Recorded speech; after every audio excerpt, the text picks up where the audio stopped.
Thank you very much, Robert. Thank you, everybody. Hello. As Robert said, David Van Schaick, CMO at the marketing practice. I'm going to talk to you about the B2B buyer and how they have changed and what that means for our marketing effectiveness and what we can do about it. But my first question for you is, who here likes a party? Yeah, good. There's a few of you. Because that's what we come to B2B Ignite for, isn't it? There's a pretense of talking about marketing, but really everyone's here for the party. Ignite London even sounds like a club, I think. And Joel Harrison and James Farmer they both sound like sort of Balearic house DJs to me. So, and who here has maybe had that feeling of, this is going somewhere, we'll go somewhere eventually, have had that feeling of, chasing the party. Maybe it's the early hours of the morning, you've had a few drinks or whatever your favourite poison is, and you find yourself dancing outside the kebab van, and you have this sudden moment of dawning realisation that maybe you're a bit old for this, and it's time to do something more sensible.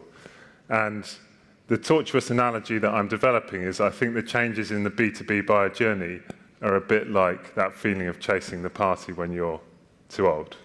So let me explain what I mean by that. So the B2B buyer has changed. I've used some Gen AI images as well. This is old grey-haired businessman morphing into young businesswoman. 64%, according to Forrester, of B2B buyers are millennials. Now, I don't go in too much for millennial kind of generational categorization.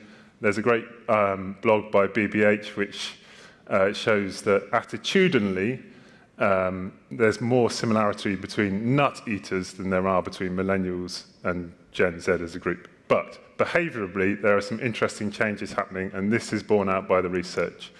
And the research shows, so this is an amalgamation of research from Forrester, Gartner, the B2B Institute, and McKinsey. Come and see us at the stand if you want some sources for this. The next generation of B2B buyers, they tend to start their research journey earlier and they consider more vendors. But they're more likely to go with those that they already know, apparently. They consume more content types. They follow a different research path, so they tend to sort of go outside in. They're more likely to start with third-party sources and then work into the sales rep and the vendor website, whereas the older generation of buyers will start with the sales rep and go outwards. They're more skeptical of sales, skeptical of marketing, but they still crave expertise and trust. There's still a lot of emotion and a lot at stake in a B2B buying purchase, and they need someone to help them navigate it and someone that they trust, so they still crave that human touch. And there's one thing that we definitely know about them from our work, which is that they are harder to get a hold of. All this hybrid working, soft phones, that skepticism, it has greased the proverbial piglet that is the B2B buyer, and we, as the kids, are sort of scrambling to try and get hold of them. And in fact, in our work, we say since the pandemic, it's got about twice as hard to get hold of people. So we used to see between 10 and 15 touch points to get to a qualified opportunity, qualified conversation that we would hand on to a sales team. Now it's taking more like 20 just to get into the first engagement. And we'll dig a bit more into that. So it's twice as hard. Research from Forrester suggests that there's nearly double the amount of interactions going on during the buying process now since the pandemic as well. So it's twice as hard and it takes twice as long. The typical B2B buying group is now, well, Antonia said it was bigger than this. There's various research, but it's a lot of people. Challenger Research says it's 11 people. In case you're having trouble conceptualizing that, that is the same number of people as in the Argentinian women's football team. Or in this picture, I don't know what the collective noun is for that group of young Trump-supporting tie wearers, but maybe you can tell me an appropriate word for that. But the serious point of the growing number of people in the B2B buying group is that it leads to this thing called buyer inertia, which is a real problem for us B2B marketers right now, I think. Again, Challenger Research have quantified this. 38% of B2B purchase attempts, end in no decision. So nearly 40% of your pipeline that's sitting there right now, no matter how well you stack up against competition, is going nowhere, which is a pretty sobering thought and a big challenge for us. So it takes twice as hard, It's twice as hard, takes twice as long, and when you get there, 40% of the time, nothing happens. Maybe you can see where my analogy is going now. And the final thing to say about the B2B buying journey is it's complex. This is Gartner's illustration, and the point of it is almost not the detail, it's how labyrinthine and circular and tortuous it can be. And if you think about someone trying to go through that and they're trying to consume all the content that's out there, they've got so many vendors bombarding them with content, a lot of it very good content, but it's hard to distinguish and differentiate between these vendors. They've got 11 people at least that they need to work with. They're probably doing more than one of these at once. It's no wonder that over 3/4 of them say that their latest purchase was very complex or difficult. Now, the point of this is this has an impact on the quality of the outcomes for us, so we need to pay attention to it. So according to Gartner, the chart on the left shows that when there's moderate to high uncertainty, you're sort of 30% less likely to complete the purchase. But even more importantly, perhaps, you're nearly half as likely to get half as less likely to get a high quality deal. So it's going to be a lower quality deal when there's more uncertainty and complexity in the process. You can see our job is going to be to help the buyers simplify the process. So this is why I think the B2B buying, what's happened, the changes, make it feel a bit like we're chasing the party and we're too old. It's twice as hard, takes twice as long. When you get there 40% of the time, nothing happens. And even when it does, it's ultimately a bit of a disappointment. So, signs that you might be party chasing, some of the symptoms of doing the same thing when the world has changed around you. Those MQLs that everyone's been talking about today, they're not progressing. Sales are losing faith in marketing-generated leads, may well have done that a long time ago. Leads and opportunities are taking longer to progress. That's a big one we're seeing at the moment. Conversion rates are lower. BDR teams are struggling to meet their targets. You're struggling to break into net new accounts.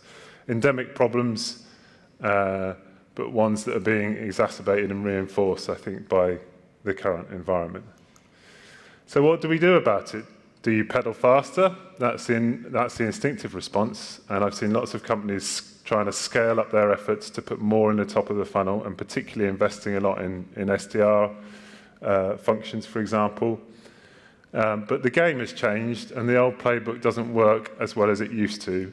So scaling it up simply isn't going to work. And that's this great piece of research from TechTarget that shows only 17% of SDRs are achieving 90% of their quota. So it's not working. Do you go all in on automation and these wonderful sales loft email cadences that everybody loves receiving in their inbox? Hey, did you notice my last email? Just putting it back to the top of your inbox there.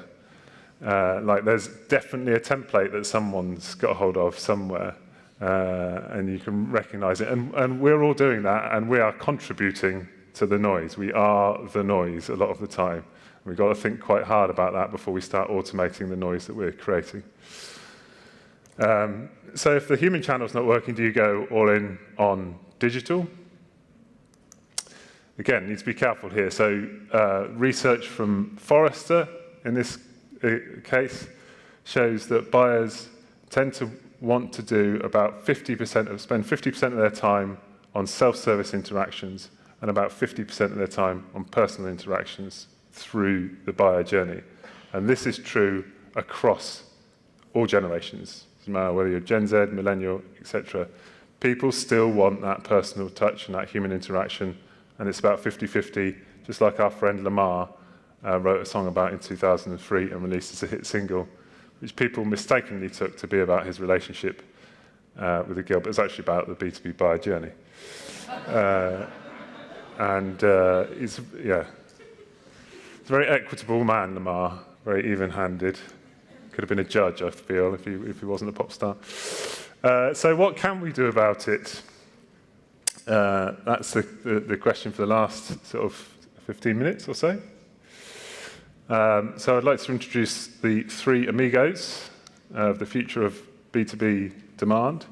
You've got the Chevy Chase of simplicity, the Steve Martin of self-service, and the other guy, I've looked up the other guy's name 2 or 3 times because my joke has always been the other guy, but I can't remember it. So if anyone knows what the other guy is. But the other guy represents expertise and connecting. It feels like we might have an answer. Martin Short, that's it, very good. He represents connecting expertise, your experts, to the buyer, because they still need that experts to help them through the journey. So this isn't my triad originally, this is a McKinsey thing, but I don't always agree with them, but I think in this case they've got a really good point, and it's a good triad to remember and take home. So how are we starting to do that? Just to give you some examples of the sorts of things that we're doing in our work. We work for a lot of big tech and manufacturing companies tackling this sort of problem.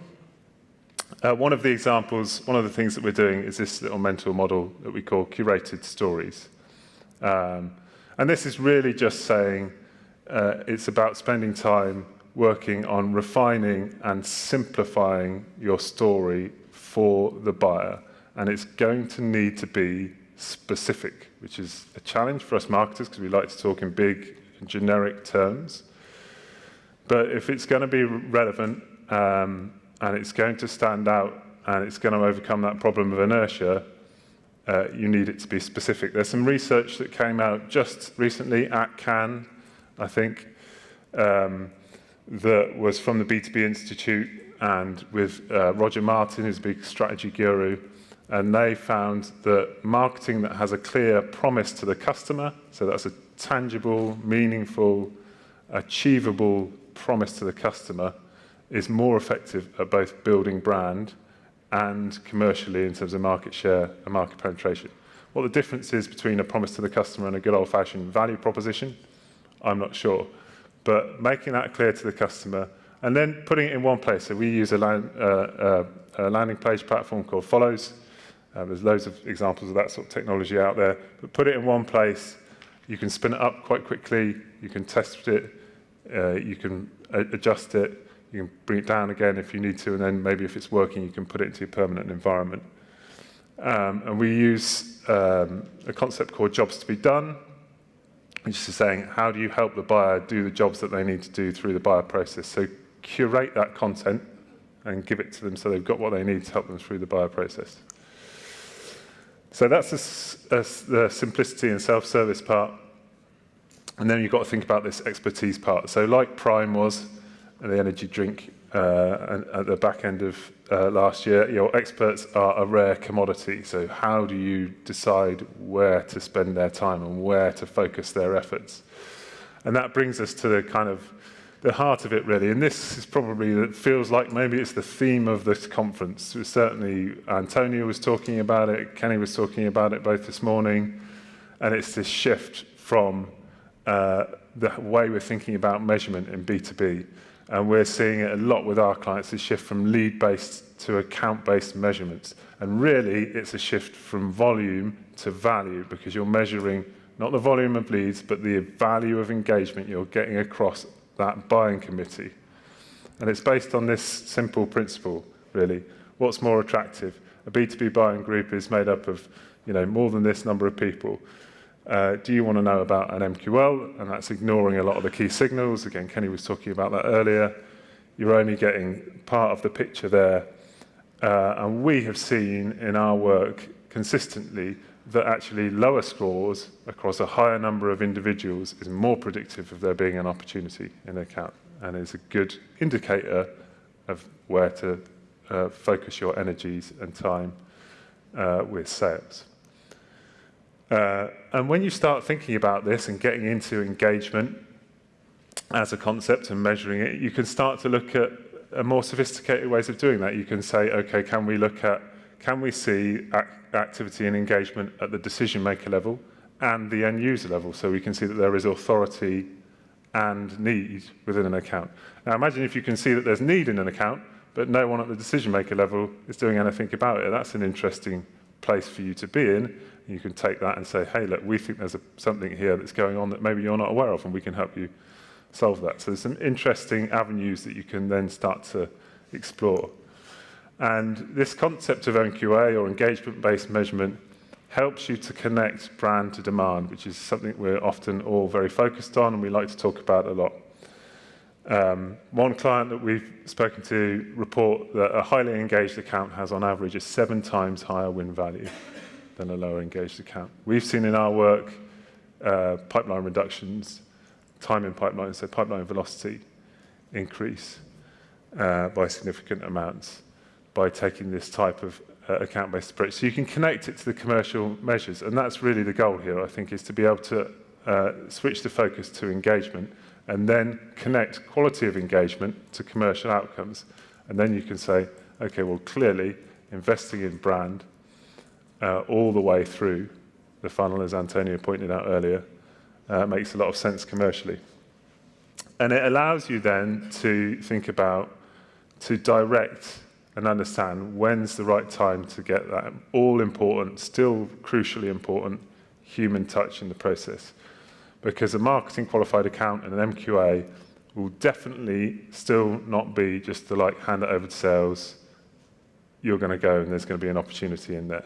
It is only ever an indicator that now is the time for the hard work to begin, and the research journey and understanding the nuances and the subtleties of what's going on in that account, and the work with the sales team and the qualitative conversations that need to happen to actually make an opportunity into something real and progress. That still needs to happen.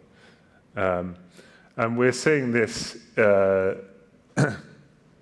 a big trend that we're seeing, and I think it's an interesting one, and I think maybe it might come up more and more. We might start, if we're here at Ignite next year, if everyone's having a great time this year and feels like coming back next year, I reckon we might see more about near-bound. That'd be my prediction next year. So we've got outbound, we've got inbound as our channels. Near-bound is a concept we're hearing quite a bit about in the States, particularly at the moment.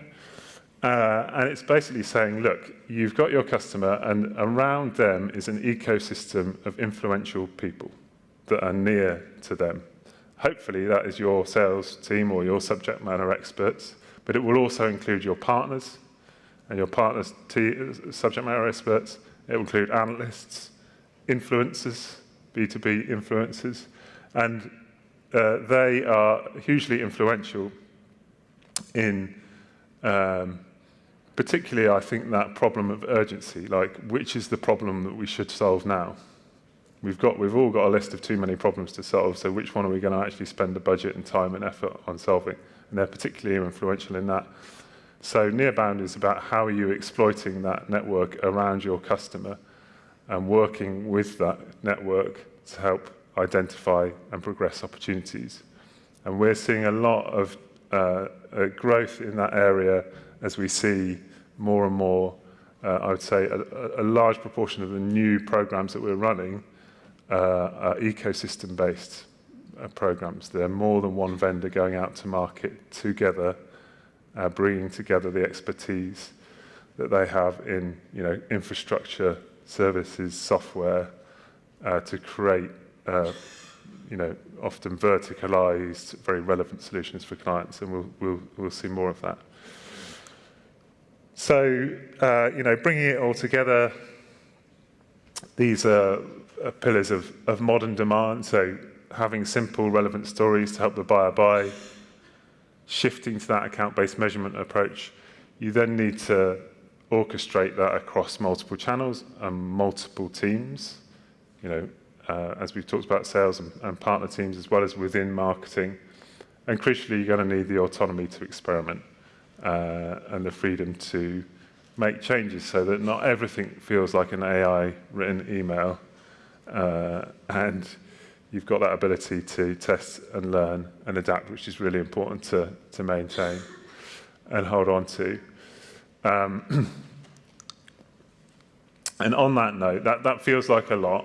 It's quite a big set of things. So we have a philosophy at the marketing practice, talk about small moves lead to big results.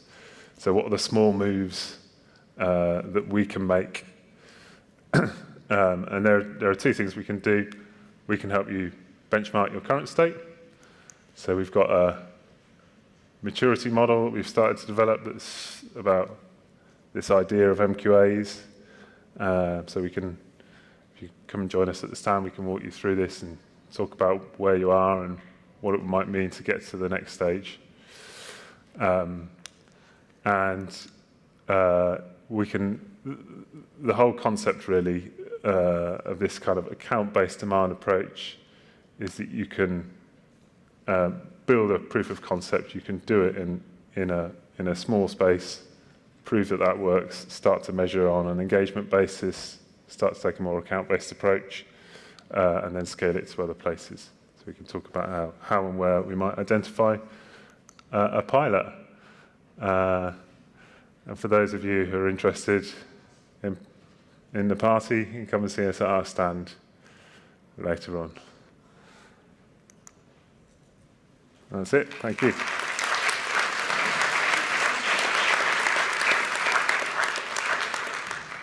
Thanks, David. That was really thought-provoking. I took quite a few pictures myself, so very interesting. You won't be surprised to know that I'm quite supportive of your account-based approach. Yeah. I'm kind of curious, I guess, for a first question for me is, what's the balance in terms of growth accounts versus new accounts that you're working on for your clients? You know, do you think you can take this approach right across the board, from sort of demand gen right through to major accounts you're looking to grow, or are you focused in one area or the other? Yeah, it's a good question. I think there's definitely a difference. The term ABM is applied to what we would call, for want of a better word, strategic ABM, which is often very one-to-one focused and about growth, loyalty, wallet share within a big account, which is a different discipline to generating revenue generally from net new accounts with an account-based approach. So this is more, I would say, about net new accounts, but I think it's also net new opportunities within accounts. So you might be seeing activity. I think one of the next stages of development is you'll be able to see, get better at understanding what a buying group looks like within an account. So instead of MQA, it might be MQBG. Right. Yeah. If that's going to make any sense. Someone could probably think of a better acronym than that. But so generally speaking, the presentation is thinking about new accounts. Yeah, a lot of what we're seeing at the moment is, I would say a lot of clients are coming to us at the moment and saying, help. Pipeline, yeah, help. How do we do this? Right. It's not working. It's scaling it up is challenging. And for us, it's about trying to have a conversation that's about saying, realism about how hard it is actually to get an opportunity and to work it to the point of progression, and how you need to bring those digital data points with the expertise and the qualitative skills of the human channel. Perfect. I'm quite sure there's going to be a bunch of questions, so who'd like to start?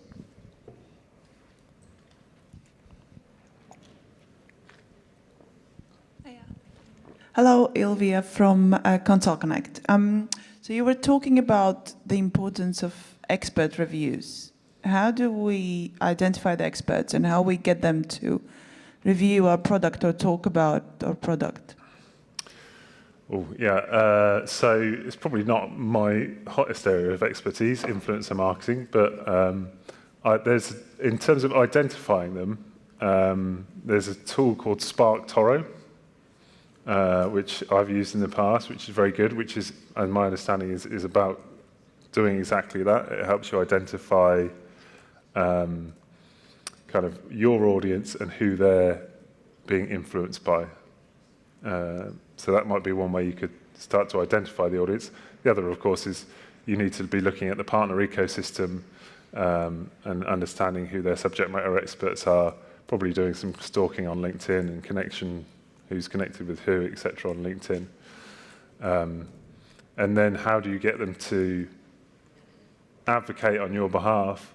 I think a lot of what we're seeing is basically joint value proposition development and work in the ecosystem that's about that. So can you identify an area where there is commonality, a good common theme between you, and you can start to build the case for the broader market?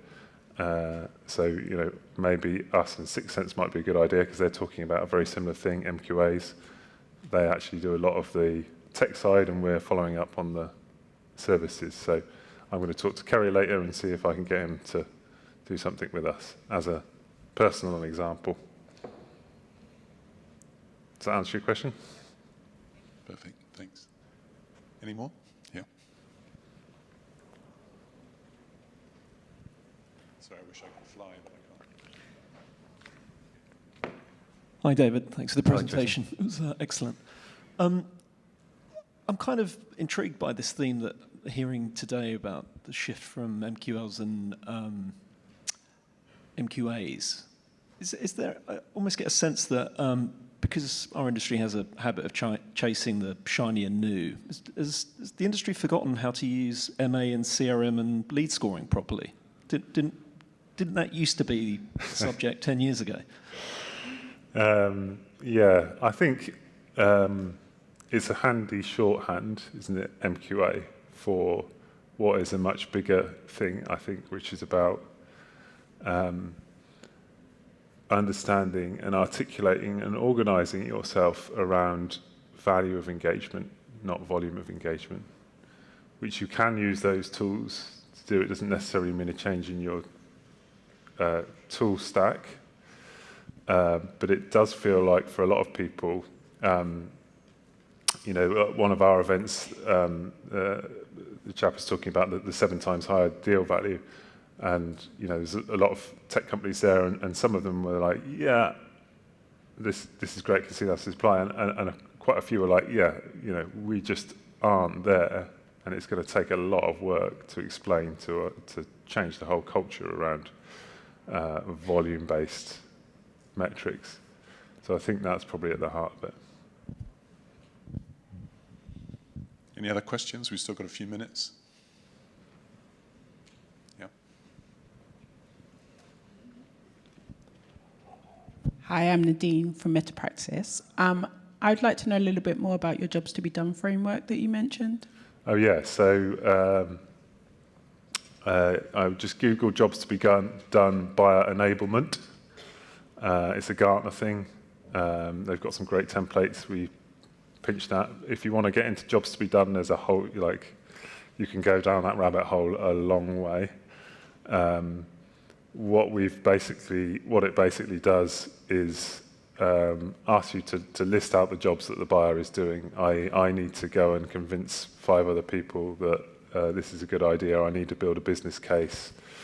You know, I need to try and create some momentum behind this, whatever it is, and then map your content to that, essentially. Which is essentially putting yourself in the shoes of the customer. Put yourself, yeah. That old chestnut. Yeah. The famous example of jobs to be done is, I think it was Clayton Christensen. He went to, he was doing some research for McDonald's about why people were buying milkshakes, or trying to sell more milkshakes. And he went and asked them, what job is the milkshake doing for you? And a lot of people were there in the morning commute. This is America. This wouldn't happen in the UK. I think they were on their morning commute and they were buying a big milkshake as breakfast. So one of the things he did was then they put up a stall, like a sort of drive-through milkshake thing in the morning. This is kind of a horrendous outcome, but it's a great application of jobs to be done. Great, thanks, David. Couple of minutes, if anybody's got any more questions. No? Well, David, that was a really interesting session. Appreciate it. And I would definitely recommend that you guys circle back to the TMP stand at some point for a bit more information. Thank you. Thank you very much.